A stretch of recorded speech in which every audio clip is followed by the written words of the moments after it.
The Mariner and the Sacred Foal by Catherine Brogdon.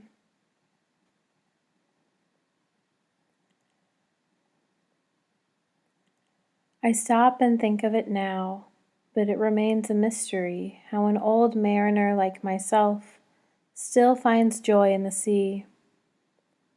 How that green rolling plain on this mid-March morn can bring peace to the soul of one feeble and worn. What a tonic for the weary it is to get out for a spell in the sunshine and feel the spray from the ocean's swell. With my net and my bucket and my fishing pole, and my boy's little dog along for the stroll, I scanned the shore below for some rocky nook to catch a fish or two for my daughter to cook. Or perhaps catch a lobster, or maybe dig for clams to boil in a stew with the carrots and yams. I might spot some sage growing wild on the dunes, or pull some wild onion to brighten our spoons. Yet I might go to town for some nutmeg and mace, to perhaps bring a smile to my daughter's face, who was once vivacious with a billy goat's will, but has lost much of that fire since her mother took ill. After a great many years as a battle-hardened mariner, those hardships did not prepare me for the life of a widower, or to care for small children, or to keep up a house, or to cure the winter cheeses, or to prepare the grouse. After a winter of short days and steely gray seas, the buds burst open on the hardier shrubs and trees. It has been a half-score today since my wife flew from me, and around this time nothing cheers me quite like the sea. On this chilly spring day, smelling of sage and sea salt, my eyes watered against the clarity of that sky-blue vault. I felt a warmth in my heart to hear again the pattering of leaves and see the filtering of light through the dense opal wood trees. I could not have known then what I was about to see, and would not have believed it were a possibility. Being weary and near 60, I did not run or laugh, but I found myself smiling on that ocean-side path. Besides, my boy's dog, covered in little brown curls, did enough running for us both, chasing doves and squirrels. And I, bundled up in my rough woven hood, saw something a-gleaming in the opal wood, a sight almost too beautiful and holy to be borne by one man alone on this frosty spring morn, a sacred foal, all legs and pinky silver white, shimmered as it moved beneath the dappled light. No more stunning a scene on this earth could be made than the light glinting off that foal in the shifting shade. Immediately I forgot my ailments and my fishing as it trotted merrily into the sun, little tail a-swishing. As robust as a beehive and steaming in the cold, to my eye the little thing was scant a week old. As jolly as anything, it paid me no mind as it left the protection of the opal wood behind. The translucent hair beamed in the morning sun as it gave a rollick and a kick and innocent fun. Along the slender neck stood a short little mane, shivering in the sea breeze like a silver-white flame. And its eyes were a near midnight black in creation, which danced with the twinkling of young anticipation. The pup just ahead froze right in place, save his little red nose a-quivering on his face. The dog stared, then with a yap of surprise ran to the foal as if it knew it, I surmise. Then he put his nose to the foal's silver-pink muzzle, and right there they sweetly gave each other a nuzzle. Then with a nip and a yip together they bound, racing like mad over every hillock and mound, my boy's little dog and this fairy foal, playing like brothers on the grassy knoll.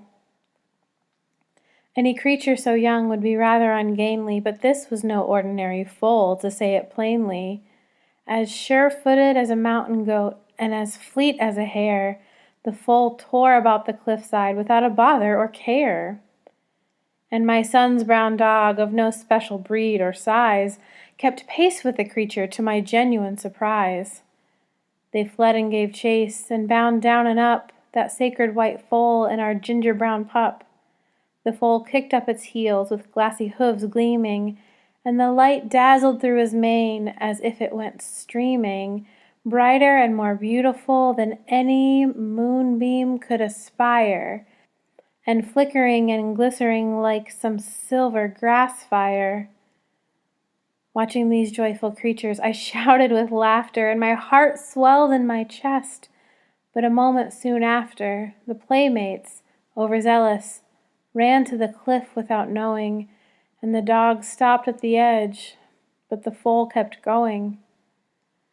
I ran to the edge. No, I could hear myself crying as I looked over and watched the poor thing plummeting, then flying. Flying, I shouted, boggling. How could it be? It was swooping like a peregrine over the sea, a streak of white fire against the vaulted blue skies, on wings so beautiful they hurt the heart more than the eyes. Were they transparent or were they silver? Entertaining this question made me shiver. And my son's pup yipped and howled with mirth as the sacred foal dived like a meteor toward earth and swooped again, too bright to look at, a prism in the sun. And I could hear the foal whinny with joy at the fun, at the unadulterated freedom unknowable to mankind. But then I heard an answer to the foal from behind. As glassy as water and whiter than milk, a glorious mane of translucent white silk, and a shimmering soap bubble aura, too, a fairy horse so beautiful, I knew not what to do. She paid me no mind and moved past, anxiously tossing her head as the foal dive-bombed the sea. I am thankful now not to be near any of my peers, as she dissolved into water dazzle through my tears, and I wiped them away quickly in time to see the sacred foal circle back and fly in from the sea. His landing was clumsy, but I did not care, as I watched him trot happily to the fairy mare. Looking closely, there were no wings to be seen, and I again wondered what this event could mean. But that's how it is, and no matter how patiently I puzzle, the answer won't come to old men like me. With his tail swinging happily at his little joke, his silver-pink muzzle gave her udder a poke. But she would not have it, and gave him a nip, unimpressed with him and his unauthorized trip. He laid back his ears and bleated hungrily, but the mare pranced in triumph away from the sea. If he wanted breakfast, he had no choice but to follow, and watching them go, I felt so terribly hollow. With tail wagging, my boy's dog dared to approach, but the mare gave him a snort of impatient reproach. Moving away slowly, manes a shimmer in the ocean breeze, the mare and her foal dissolved into the shade of the trees. That was all there was, and I could not believe it. So uncanny it felt almost if I had never seen it. And I was left there, boggling on a windswept knoll with my son's dog, a fishing net, bucket, and pole. I was at a loss for what to do, let alone what to think. But I was leaning toward going to town for a strong drink. The dog carried on gambolling like nothing was amiss, as if he were regularly treated to such moments of bliss.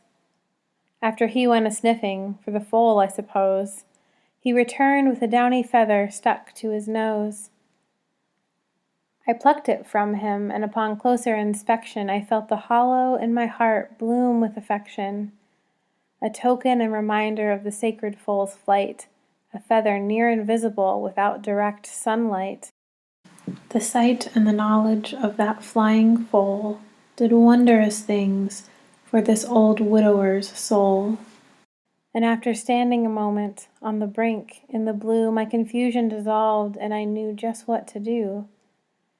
With that precious feather tucked safely away, my boy's dog and I walked to the rocky bay. And as he gamboled, I fished for a spell, gazing appreciatively at the briny swell. After digging some clams, with my hems wet with foam and my bucket heavy with fish, I made my way home. For I had something greater than nutmeg or mace to bring back a smile to my daughter's face, and to bring joy again to my son's face as well, because something struck me, clear as a bell. Though I learned to pluck and dress a chicken and grouse, I had done nothing to revive the souls in our little house. I might not have run away or turned to the streets or to ale, but my children were withdrawn, their spirits small and pale. They lost their sweet mother, and I, my beloved wife. But I decided I would not doom them to a cheerless life. I had no great acreage or enameled porcelain on the shelf, but I knew a void of sorrow would not be filled by itself. The sun beamed bright and clear in the midday hours, and the breeze danced merrily with the ferns and flowers. I went home knowing I would share the wondrous tale of seeing a sacred foal and his mother so shining and pale. And I had my token of remembrance, that I may not forget. There are mysteries left in my life, and my life is not over yet.